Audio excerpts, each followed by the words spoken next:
हो, मी मुलगी आहे, पण माझा चेहरा मेकअपनी नाही तर माझ्या आयुष्यातील प्रत्येक क्षेत्रातल्या यशाने चमकवायचा आहे.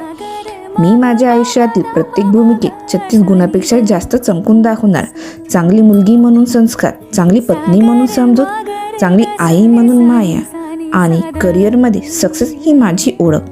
कुठल्याही भूमिकेत कमी पडायचं नाही आणि जॉबसोबत माझ्या सगळ्या इच्छा, स्वप्न, पॅशन पूर्ण करायच्या आहेत. करिअर असो किंवा मैदानावरील रनिंग, प्रत्येक ठिकाणी मला जिंकायचं आहे.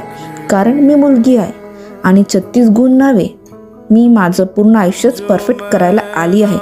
रोल कितीही असले तरी मी प्रत्येकात बेस्ट व्हर्जन बनणार. मी मुलगी आहे म्हणून मी प्रयत्न करेल, लढेल, जिंकेल. पण मी मुलगी आहे म्हणून बिचारी नाही, तर मी मुलगी आहे म्हणून भारी आहे हे आता या जगाला दाखवेल.